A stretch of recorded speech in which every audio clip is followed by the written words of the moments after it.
Hello, everyone. It's so great to have you join us today as we run through how you can utilize Twitter's various features to maximize your marketing reach. As with all social media platforms, there are so many options for expanding your reach and engaging your target audience and building your list of followers. It can get overwhelming and not to mention time-consuming to sit and try to research each and every one, which is why we've developed this presentation for you today, to summarize the most impactful features that you can tap into your market, and market your family-run organization. So without further delay, let's get started. We'd like to start off by briefly running through the basics of what each of Twitter's main marketing features are. Before getting into the step-by-step guides on how each of them are set up and run, let's first start off with Twitter's demographics. Who's on Twitter and how are they using the platform?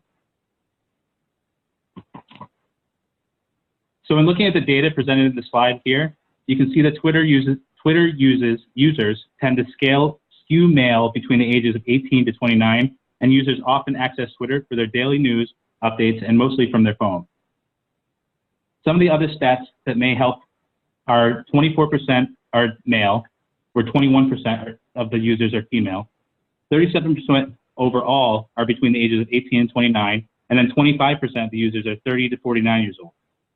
The total number of monthly active users on there is 326 million, which if you compare it to Facebook is a lot smaller, but this is really good for picking up new followers, essentially, where Facebook's really good for kind of engaging your the people that already follow you and your fans. Roughly 46% of Twitter users are on the platform daily, and the total number of tweets sent per day is over 500 million. So this is a really important one. 80% of Twitter users access the platform on a mobile device, and then 93% of the video views on there are also mobile. And 74% of Twitter's users say they use the network to get their news, and 85% of small and medium businesses and organization users use Twitter to provide customer service. So take a look at your target audience. Does it match up with these assessments up on the screen? Now we're going to talk about your handle on there. So if you already have a Twitter account, then you already know what a handle is. And for those of you that do not have a Twitter account, your handle is the first and most important step in setting up an account. On other social media platforms, you may have seen the asterisk symbols before the name of an organization or marketing campaign. This is your handle. It is how people can find you, tag you, and will remember you. We mentioned this in our social marketing webinar, but wanted to remind you again, when setting up your handle, be sure to have it sync up with your name on other social media platforms. You want your name to be consistent across all your platforms. And if your name is really long, you should consider using an acronym. A great example of this is NASA. No one refers to NASA as the National Aeronautics and Space Administration. Their website is nasa.gov, their Facebook page is NASA, their Instagram and YouTube pages are NASA, and their Twitter feed is also @NASA. You get the picture. The tips outlined in the slide are all factors that you want to consider when choosing your organization's handle.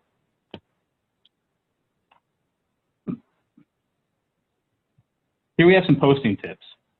Twitter's a great place to grow your organization, but things move very quickly on this platform. The average lifespan of one tweet is only about 18 minutes, and over 7,000 new tweets are sent every single second. So the shelf life of one tweet is 4 times shorter than anything you post on Facebook, for example. This can make it difficult to get your messages to stick and make an impact, and it's easy to get lost in the crowd. That's why your tweets and Twitter marketing techniques have to pack a punch and to get people to take action and pay attention to your message. So let's take a look at some of these tips. We have character count. Although Twitter now allows for 280 characters, that means individual, numbers, letters, or symbols, up from its previous 140. A good rule of thumb is to keep your message short, succinct, and to the point. Capping your tweets at around 150 characters is the industry standard, but it's also nice to know if you have a longer or more complex message to deliver, you have the ability to do so. And keep this in mind that when using your hashtags, or your hashtags used also count towards this text character count, so consider this when you create or use a hashtag. Next is the best posting times. There are a few different studies on this subject, but the most common advice is to tweet between the hours of 12 p.m. and 3 p.m. on Monday through Friday to increase your tweet's engagement rate. This can vary though, as your peak posting times will depend on your specific audience. So test how your content performs at different times and days to find out what personally works best for your organization. Scheduling tweets. Scheduling tweets ahead of time can help your organization stay on top of the social media strategy, as well as allow you to set tweets to go out at peak times when your followers are on Twitter. At the end of this presentation, listed on the first resource page, you can find a link that will walk you through the process of how to schedule tweets ahead of time. So you can make sure to keep an eye out for that helpful resource at the end of this presentation. Next, we're going to talk about hashtags. Now that we've reviewed some general posting tips, we'd like to review these hashtags in your and the hashtags you use in your post to boost your marketing. So a hashtag organizes your tweets alongside other tweets using the same hashtag. And this can be a wonderful tool if you're tweeting about a particular subject in your field that others are also tweeting about. Users will search for hashtags by subject, so your tweet will be in front of anyone searching for subjects who are also tweeting about that. When used correctly, hashtags can be a very effective way to grow your reach, encourage engagement, and get discovered on Twitter. With this in mind, here are some key tips to discover before you tweet. And these are the do's of hashtags. Do make it easy to remember and spell. Don't leave room for possible typos, which will make your tweet undiscoverable. Do be realistic. Don't expect people to start using your org's hashtags in their tweets if it's one-sided, doesn't fit naturally, and there's no real incentive for them to do so. Do your research. Check and see what other hashtags people are already using when talking about your field of work or organization, and capitalize on those. Also, make sure to check if your desired hashtag is already being used. If so, ask yourself if it's still relevant to your organization. Give people a reason to use your hashtag. Whether it's an actual prize or just recognition in the form of a retweet, your audience will respond better when it's a mutually beneficial relationship. And do partner with influencers. This is a big one. Influencers can help gain exposure and visibility for your hashtag and your organization in turn. These are the don'ts of the hashtag. Don't over hashtag. Using 1 to 3 relevant hashtags for a tweet is the sweet spot. Remember, text character count matters in a tweet, so you don't want it just to all be filled up with hashtags. Don't expect your organization's slogan to translate easily to a hashtag all the time. A hashtag is meant to be inclusive, shareable, and discoverable. If it doesn't organically fit within the tweet, you'll feel forced and it will lose its intended purpose and people won't really use it. Don't expect people to use your hashtag without a reason or incentive. Again, the hashtags have the ability to draw people in and invoke curiosity to explore and join in on your conversation. Also, don't neglect to educate on what it is and how well you use it. Make sure you're clearly communicating the hashtag and, more importantly, why someone would want to include it in their own tweet. Lastly, don't use caps locks, or don't use all caps locks rather, unless it's an acronym. This feels like you're shouting, and it also adds unnecessary work for people when they're using your hashtag. You want to make it easy for them to use it and use it quickly. So after this presentation and our list of helpful resources, we'll be sharing a few sites that do a great job of tracking high trending hashtags by day. These are great tools as a reference as they allow you to identify any that might connect to a tweet that you are already getting ready to post for the day. By choosing a hashtag that is trending that day, your post will be lumped in as part of the conversation, putting your content in front of so many more eyes. Next, we're going to talk about growing followers. And it's kind of similar to what we talked about last week with growing your Facebook followers. It's going to be a lot of similar techniques here. So hashtags that we just talked about are the easiest and fastest way to boost your tweets and increase the chances of bumping up the amount of people following you on Twitter. However, as with any marketing campaign, the key to success is layering your efforts. Adding hashtags alone probably won't give you the bump that you may be seeking, which is why it's important to add a few more tools in your tool belt strategies to help boost your followers. Here we look at a few other tactics that are known to help follow Twitter followers, or grow Twitter followers rather. Many of these tactics hold true for other social media platforms as well. As we just mentioned, a lot of these can also be used in Facebook. The one we're going to talk about right now is advanced searches. So by typing in and searching for a keyword or phrase in Twitter's search field, advanced searches give you the ability to find tweets and conversation around areas of interest to your organization. It also allows you to view any other mentions that may have been received by other individuals or organizations, allowing you to respond in a timely manner. With a Twitter account, you will be able to view conversations, but also be part of the chain of responders. Others will then be able to see your comments, see your handle, then have direct access to click on it and follow you. If the comments that you post are helpful and well-informed, this is a great tool to use to build your followers. We have shared a great article that sums up how advanced searches work in the resources page at the end of this presentation to give you a little bit more information about it. Now I'd like to transition over to running through how to manage some useful Twitter features that will help you boost your marketing. My associate, Erin Ketch, will walk you through these from here. Erin? Thank you, Cameron. So there's so many different features that you can tap into for your marketing campaigns. Today, we're just going to be focusing on the following listed here in this slide. Let's get started with pinning tweets. What is this marketing tool good for? Pinning a tweet is when you essentially pin something that you've previously tweeted at the top of your feed so it remains there as the first tweet that people see when they visit your page.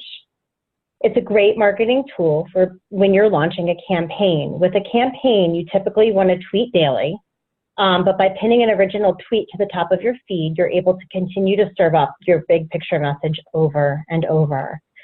We've listed an example here for you just to kind of demonstrate how this looks. You can create let's say you have a special event and you create a tweet announcing this event that's 3 weeks away. The tweet is essentially your event announcement, and it contains a bold branded graphic, an event name, date, time, and a compelling call to action. You have a plan to post each day for the next 3 weeks to help promote the event through various strategies. On Monday, you're tweeting about event vendors. Tuesday, free giveaways. Wednesday, where the funds are going that are to be raised at the event. And Thursday, event activities. If someone's visiting your page for the first time on, say, Thursday, and they see the tweet with 280 characters or less about the event activities, they may not even have any clue about the event itself because the original announcement is buried under the Monday, Tuesday, Wednesday tweet. So this is basically an effort to make it easy for them and for your messaging around the event to pin it at the top of your page for people to, for your audience to see. It helps kind of frame the rest of the tweets that follow for your campaign. Pinning is super easy. You can pin your top tweets by basically just opening up the Twitter profile page. Select the tweet that you would like to pin, as you see here with the red arrow, and clicking on the downward arrow that looks like a little case V in the upper right-hand screen. Once you select Pin to Your Profile page in the drop-down, it pins that particular tweet. And it'll appear at the top of your page. Trending tweets. We'd like to delve into this. And that's a tongue twister. Trending tweets give you the chance to get involved in conversations that align with your organization's vision and activities. So look for trending topics or tweets that might be related to your cause and share your input while using that trending hashtag. This allows your followers to prominently see your input on an important or relevant topic while also getting your name and your handle in the mix. Searching for and locating trending tweets is very easy. On Twitter's mobile app, you can find the trends listed under the Trends section of the Explorers tab. But when you're signed in on a computer, trends are listed many places, including your home timeline, notifications, search results, and profile pages. Click on the hashtag as shown by the red arrow here to see a list of trending tweets that you can study. Next up are promoted posts. These are basically advertising opportunities through Twitter. They work very similarly to Facebook promoted posts in that they allow you to get your post and brand in front of a larger group of Twitter followers that match up with your target audience, which basically is lead generation. And they provide your target audience with valuable information that they might be seeking. And it also positions you as an expert in your field. So how do you set up promoted posts? We suggest that you start off with an existing post that you want to promote to a wider group outside of your own followers. Find the tweet you want to promote and click up on the top right-hand menu above the tweet and click on View Tweet Activity, where you see the red arrow. From here, you're able to promote your tweet. From this menu, you're going to be able to narrow down your audience and basically who's going to see your tweet, and then set a budget for how much you'd like to spend in promoting it. If a tweet that you've put out is gaining attention, you might want to just test this out and try promoting it to see if it gains more attention. Next, we're going to look at another great marketing tool on Twitter, Twitter Lists. A Twitter list is basically a group of Twitter accounts by subject. It's common for people to set up Twitter lists of influencers, local followers, new followers, active tweeters, people who like your tweets often, or even personal versus professional groups. You can build your Twitter list based on any preference you feel will benefit you. So now you know how you can organize within this feature, but what is the marketing tool good for? Let's say there's a handful of influencers in your community that follow you, that you'd wish to involve more. By setting up a list in your Twitter account of local influencers, and you select each of them to your list, you can then check in on them quickly by just clicking your list, instead of having to look everybody up separately and individually. And you can, which basically allows you to engage with them a lot faster. By having your handle constantly appear on their tweets, by engaging with them, you're essentially putting yourself on their map. It's a great marketing tool because it creates a shortcut that benefits you administratively initially, but it builds your brand awareness long term by allowing you to put yourself out there more often, because it's a great shortcut. Twitter lists are set up on your account page. Under the List tab, we have a little arrow here kind of pointing to where you should go. You click on the icon, and it allows you, once you click on that blue icon, it allows you to add your first list or additional list.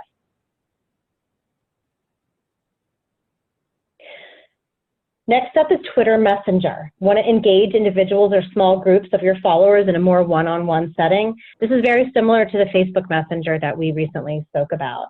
Per Twitter, messages are the private side of Twitter, allowing you to talk privately with anyone who follows you.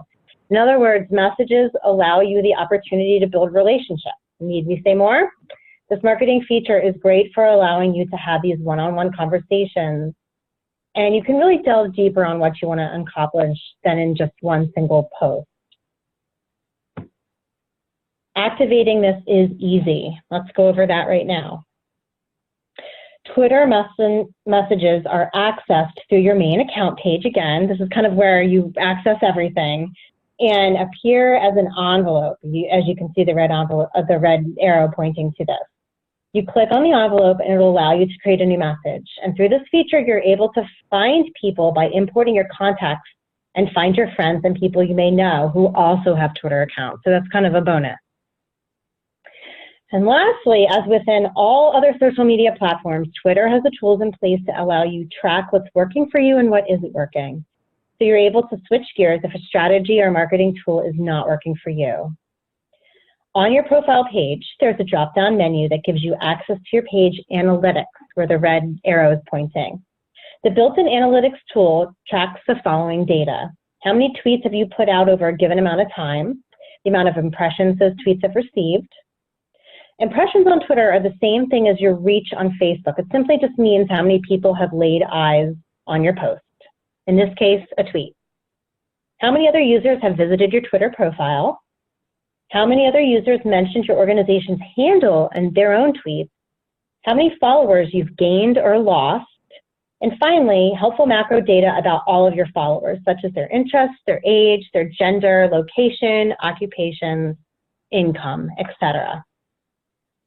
This brings us to the end of our 15-minute Twitter presentation. We'd like to thank you so much for joining us today. We hope that you feel that you're stepping away with more information on how Twitter works, and all of the marketing tools that are available to you through the social media platform.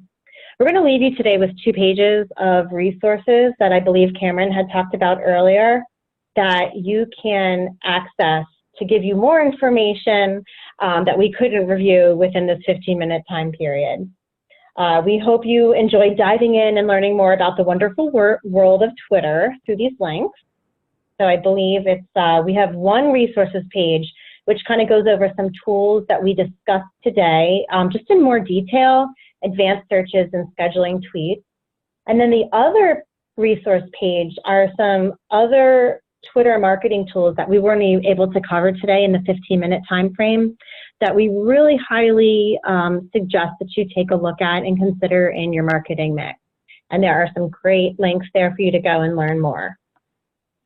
We hope that you'll join us for a final presentation in the series, which is $0 marketing tactics, and it's going to be packed full of strategies that you can implement that will be kind to your budget lines. I'm sure you guys will all love to hear that. So thank you so much for joining us. And if you have any questions, please speak up, or feel free to email Cameron and I now through September 6th. And Cameron and I will put our email addresses right now in the chat box for you to go ahead and send the both of us an email if you have any other follow-up questions to this presentation. And if you have anything now off the tip of your tongue, please feel free to ask anything. And if not, please feel free to email us. And thank you all so much for joining us today.